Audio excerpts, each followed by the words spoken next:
Hello students. तो आज हम फर्स्ट फ्लाइट बुक से पोम नंबर 3 करते हैं। पोम का टाइटल है अ टाइगर इन द जू एंड इस ब्यूटीफुल पोम को लिखने वाले हमारे पोइट हैं Leslie Norris.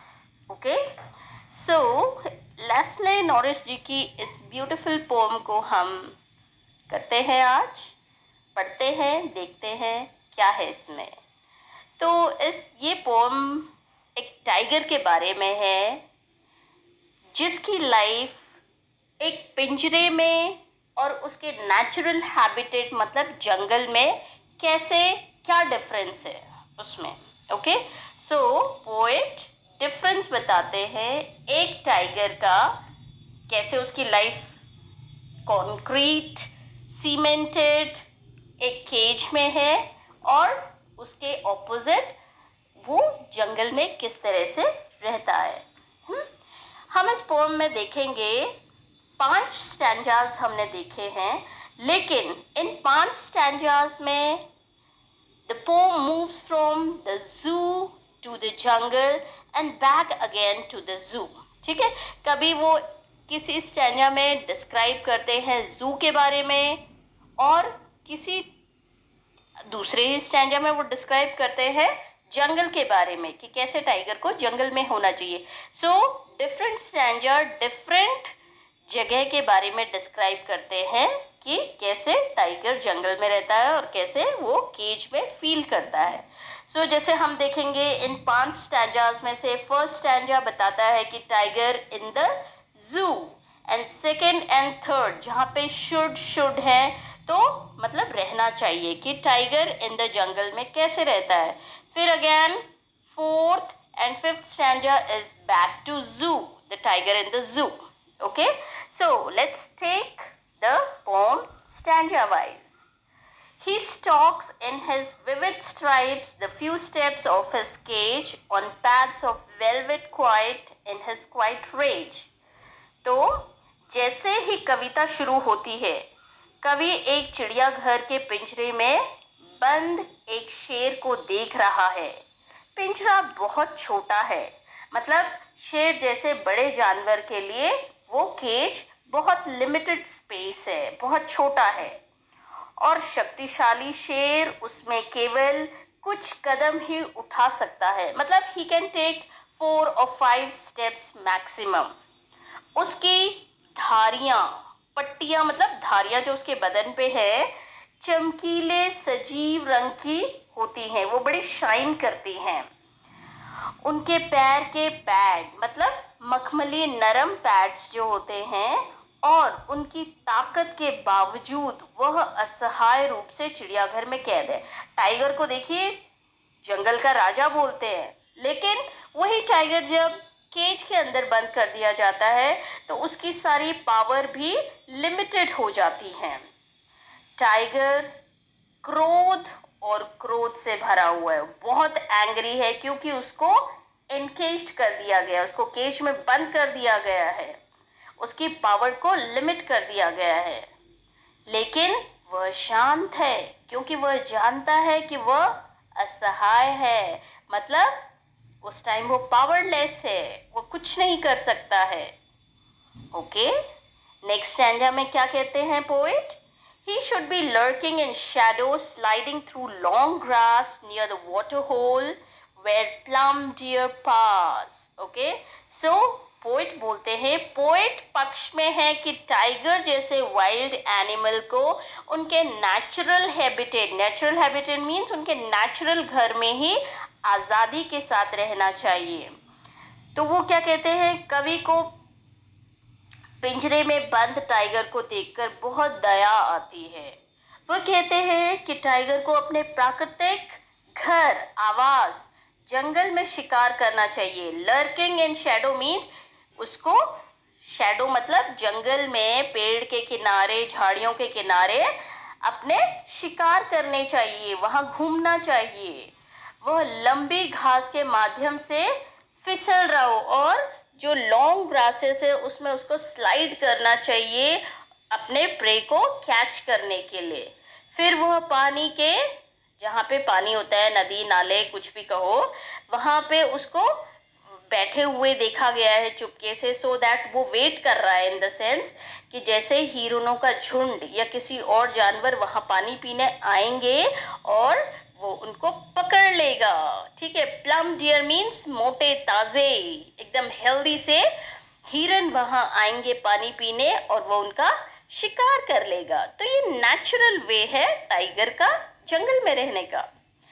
Again next stanza, he should B, यहाँ शुड बोला गया है तो अगेन वो उम्मीद करते हैं कि टाइगर को जंगल में होना चाहिए, और अगर वो जंगल में होता तो वो किस तरह से बिहेव करता।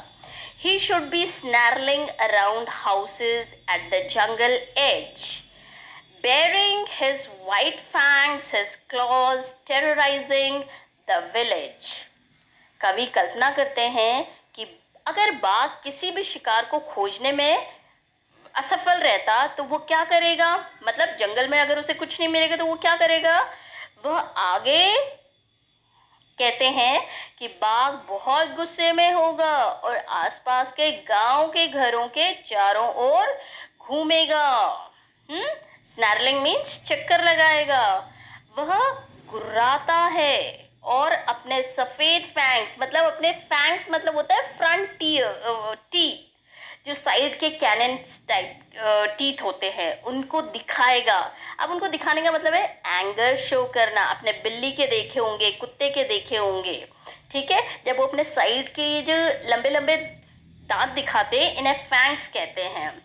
एंड अपने पंजों को दिखाता है ऐसे डराने के टाइप में, और गांव वालों को आतंकित मतलब उनको टेरराइज करते हैं, टेरराइज करने के लिए यहाँ वहाँ चलता घूमेगा।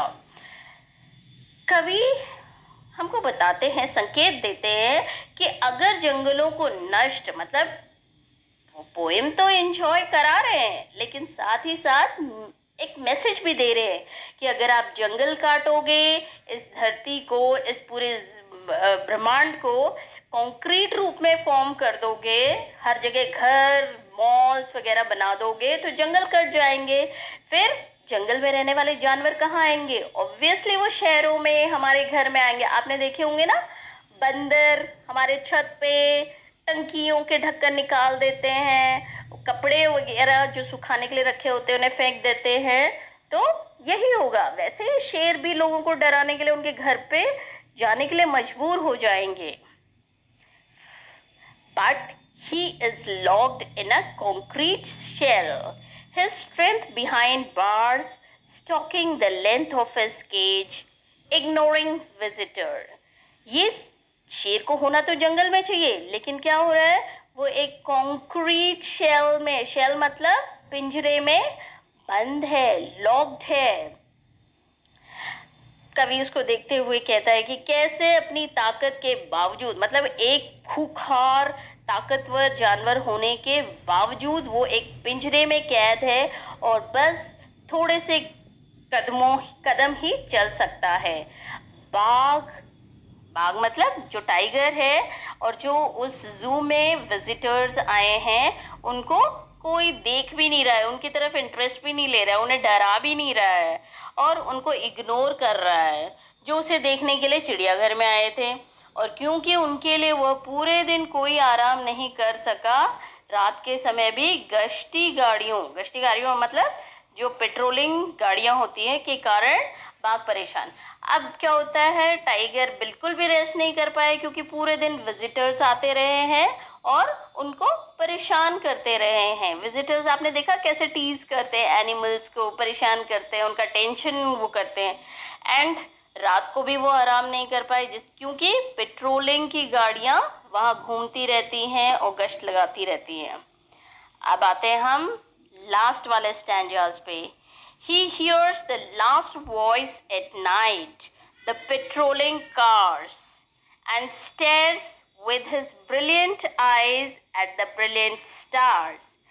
बाघ, पोइट कहता है, टाइगर बहुत ही हेल्पलेस है और अपनी चमकती हुई आंखों से वह रात के दौरान चमकते हुए सितारों को, जो आसमान में ट्विंकलिंग ट्विंकलिंग स्टार्स है, उनको घूर रहा है। शायद वह उस दिन के लिए मतलब उस दिन के लिए आशा और तरसता है, मतलब वेट कर रहा है जब वो हमेशा के लिए वहां से रहने के लिए अपने प्राकृतिक, मतलब उस जंगल को छोड़ के, उस जू को छोड़ के, उस केज को छोड़ के अपने नेचुरल हैबिटेट मतलब जंगल में चला जाएगा और वहां स्वतंत्रता से जिएगा। वह चमकते उज्जवल सितारों को देखकर आराम चाहता है, मतलब बहुत ही होपफुल होता है उन ट्विंकलिंग स्टार्स को देखते हुए रात को। सो पोएट इस पोम के थ्रू हमें एक मैसेज देते हैं कि हमें जंगलों को नहीं काटना चाहिए, क्योंकि ये दुनिया, ये जंगल, ये ज़मीन हमारे साथ बाकी जानवर भी शेयर करते हैं, तो हमें उनका ध्यान रखना चाहिए। Thank you so much.